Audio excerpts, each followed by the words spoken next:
안녕하세요. 유태양 작가입니다. 이번에 이스라엘과 하마스 전쟁이 계속되면서 희생자가 늘어나는 것도 안타깝지만 중동 쪽 일하는 사람으로서 중동 관련해서 중요한 다른 뉴스들이 다 매몰돼 버리는 사실도 참 안타깝다고 말할 수밖에 없습니다. 그래서 보시면 지난 14일 날 한국이랑 아랍에미레이트가 FTA, 그것도 FTA 중에 좀 높은 CEPA라는 포괄적 FTA를 체결했는데, 이에 관련해서 짤막한 단신 뉴스 말고는 의미라든지 효과, 그리고 이게 도대체 왜 맺어졌는지 배경 등에 대해서 제대로 된 이야기가 나오지 않고 있어요. 그래서 오늘은 한국 아랍에미레이트 FTA의 의미와, 그리고 이것이 경제적으로 어떤 기회를 줄지, 그리고 더 나아가 이 투자자들은 어떤 기회를 갖게 될지에 대해서 좀 설명드리고자 합니다.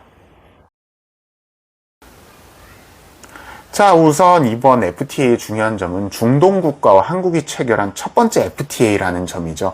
에이, 뭐 세상에 수많은 나라들이 있는데 뭐 중동이랑 FTA가 중요해? 라고 생각하실 수도 있을 것 같아요. 이 중동이라는 지역이 상당히 광대하거든요. 중동에 뭐 이번에 FTA 맺은 UAE 말고도 사우디아라비아, 카타르, 그 다음에 오만, 바레인, 이집트, 튀니지, 알제리 같은 수많은 나라들이 있는데, 이번 FTA가 중요한 이유 중에 하나는 바로 다른 중동 국가들과 FTA를 앞둔 전초전, 테스트 베드다라고 말씀드릴 수 있을 것 같습니다.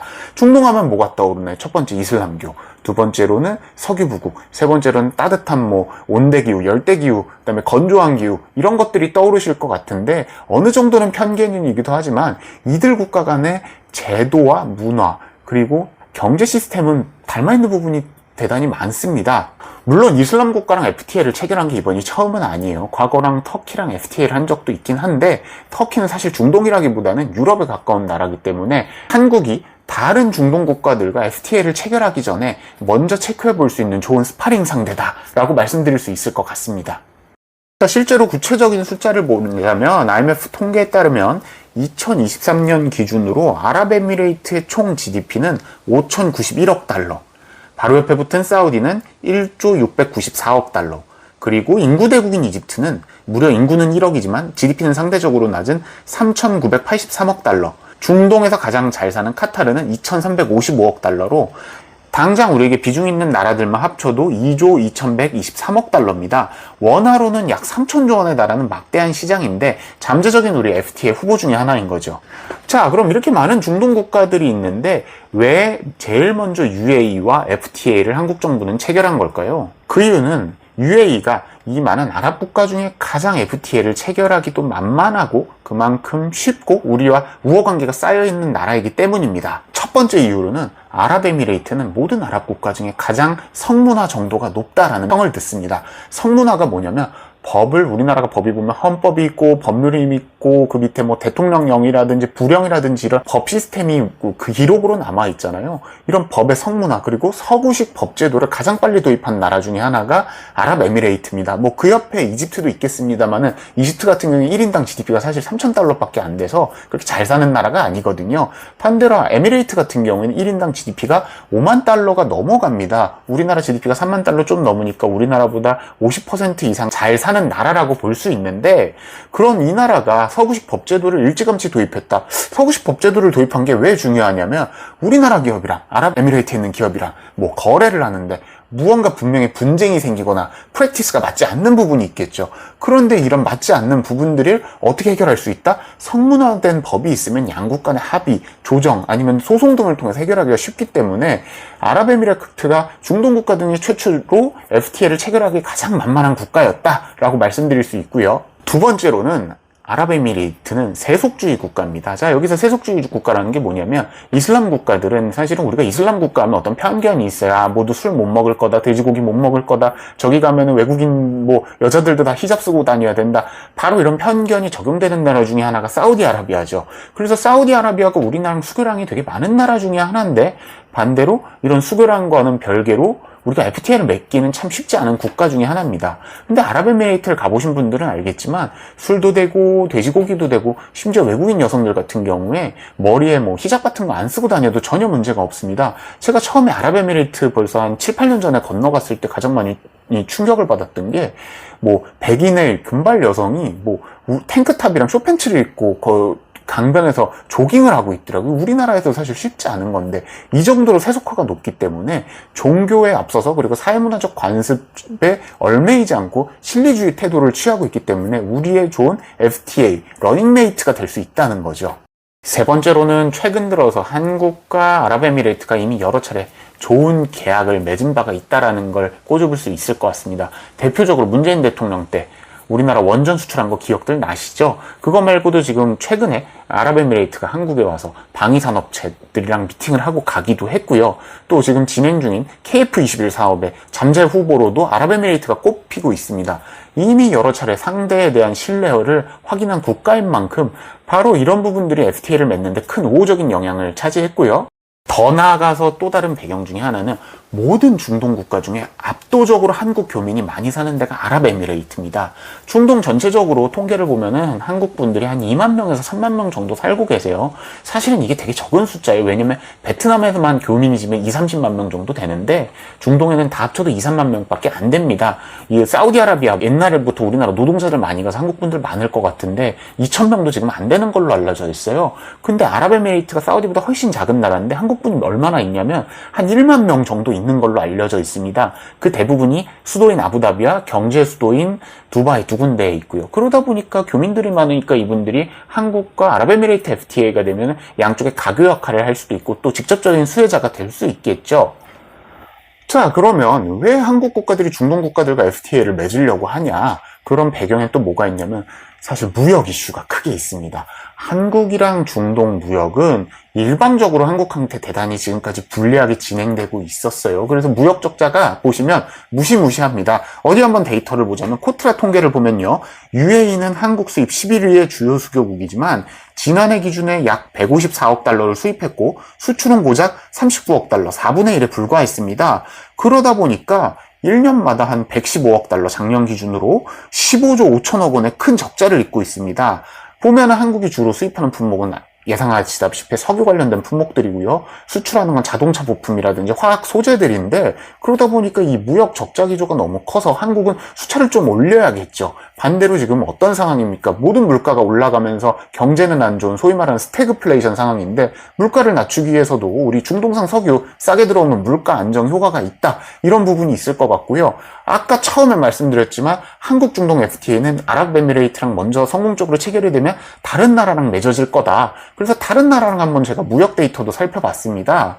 그러니까 이게 더 심각해요. 사우디랑은 적자 규모가 더 큽니다. 우리나라 수입 5위가 사우디인데 우리가 414억 달러치, 그러니까 무려 50조 원이 넘게 우리가 수입을 하고 있고요. 고작 수출은 48억 달러, 6조 원 정도를 수출하다 보니까 1년에 무역 적자 규모가 무려 거의 50조 원씩 입고 있습니다. 자, 그리고 또 이렇게 한국이 수입 적자 크게 보는 나라는 그 옆에 가스 수출되고 카타르도 있기 때문에 한국이 아랍에미레이트와의 FTA를 통해서 이런 무역 적자를 좀 개선을 하고 주변에 또 다른 자원부국들 사우디라든지 카타르로 이걸 넓혀간다면 높아지는 물가는 잡고 석유 가격 안정시키면서 더 나아가서 한국의 수출처를 넓혀서 무역 적자를 해소할 수 있다는 큰 장점이 있겠죠.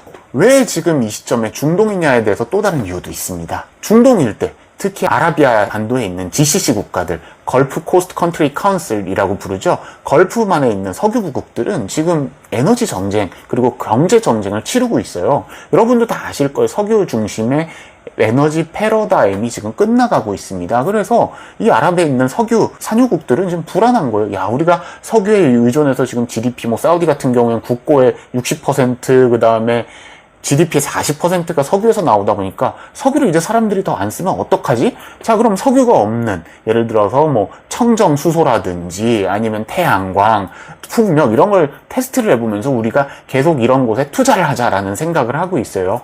대표적인 게 사우디의 네옴시티가 이 대표적으로 청정에너지를 시험해보는 초대형 스마트시티 프로젝트고요. 아랍에미레이트도 지금 마스다르시티라는 걸 아부다비 옆에 작게 짓고 있습니다. 두바이 국왕께서는 어떤 말씀을 하셨냐면 D33이라는 프로젝트를 만들어서 두바이의 투자를 크게 늘리겠다. 즉 아랍에 있는 부국들이 지금 경쟁적으로 이런 탈석유 경제 그리고 신도시 구축에 나선 상황입니다. 오만도 지금 신도시 짓겠다고 최근에 손을 들었고요. 카타르도 카타르 비전 2030이란 걸 내놓으면서 탈석유 경제에 힘을 싣겠다라는 이야기를 했습니다. 그러다 보니까 어떤 일이 있습니까? 경쟁적으로 이런 청정 수소 플랜트, 청정 암모니아 플랜트, 더 나아가서 원자력, 발전소 이런 것들을 계속 짓다 보니까 한국 기업들이 진출하고 싶어요. 그런데 단순히 건설사만 딸랑딸랑 나가가지고 뭐 플랜트 짓고 이런 게 해결될 게 아니다. 이 시장에 좀 더 진출하고 우리나라 중간재라든지 소비재들을 수출하기 편하려면 뭘 해야 된다? FTA를 통해서 교역의 문턱을 낮춰놓고 우리가 진입의 문턱을 낮춰놔야 되죠. 또 더 나아가서 방산 이슈도 있습니다. 최근에 러시아랑 우크라이나 전쟁 터지면서 전 세계 무기 시장이 흔들거리고 있죠. 야, 이거 큰일 났다. 그동안은 큰 전쟁이 없었는데 러시아가 우크라이나를 침공하면서 이제 큰 전쟁도 쉽게 벌어지는구나. 여기서 더 나아가서 지금 이스라엘과 하마스 전쟁 때문에 전 중동 국가들은 패닉에 빠졌어요. 이게 또다시 4차 중동 전쟁 넘어서 5차 중동 전쟁까지 갈 수도 있겠구나. 그럼 우리 뭐 해야 되나? 빨리 최신식 무기 수입하자. 그래서 중동 국가들이 계속해서 한국에도 무기 수출 의사 물어보고 있는데 이런 FTA 맺어놓으면은 사실은 무기 수출에도 큰 도움이 될 수 있다. 대표적으로 지금 우리나라 지금 아덱스라는 무기 방산 전시하는데 여기에 아랍에미레이트에서 대통령이 와서 참관하고 무기 사갈 수도 있다라는 소문이 있었거든요. 아쉽게도 방한이 좀 무산되긴 했지만 또 더 나가서 아랍에미레이트가 현재 KF-21 사업에 참여할 수 있다라는 뉴스도 계속 나오고 있습니다. 간단히 그래서 오늘 이야기를 요약하자면 첫 번째, 인구 5억에 달하는 중동 시장, 특히 사우디, 카타르, 쿠웨이트 등 GCC에 속한 석유국들을 공략하기 위한 몸풀기 스파링 파트너로 아랍에미레이트 FTA는 매우 유효하다. 즉, 이 자체 FTA도 중요하지만 그 다음에 다른 중동 국가들로 어떻게 확대해 나갈 수 있는지에 관심을 기울여야 한다. 아까 서두에 터키랑 FTA 한국이 과거에 체결했다고 말씀드렸죠. 터키랑 FTA 사례를 보면은 이번 FTA가 어떤 효과를 가져올 수 있을지 한번 짐작해 볼 수 있을 것 같습니다. 한국이랑 터키가 FTA 한 지가 10년인데 그 데이터를 보자면 양국의 교역력이 2012년 FTA 체결하던 직전에 52억 달러였다가 지난해 2022년 82억 달러로 거의 2배 가까이 됐어요. 무엇보다 제조업 강국 코리아의 역량을 보여주면서 한국산 제조업 제품의 수출이 크게 늘었다고 합니다. 또 그리고 터키 물건들 싸게 들어오면서 우리나라 물가 안정에도 큰 도움이 됐습니다. 그리고 구체적으로는 의약품이라든지 합성수지 등의 수출이 크게 늘어난 거죠. 자, 오늘은 한국 아랍에미리트 FTA에 대해서 알아보았습니다. 이게 이 FTA 자체의 의미보다는 3천조한테 시장을 열 수 있다는 게 가장 큰 이슈인 것 같습니다. 다들 날씨 추워진데 감기 조심하시고요. 또 재밌는 중동 뉴스 해설로 찾아뵙도록 하겠습니다. 유 작가였습니다. 감사합니다.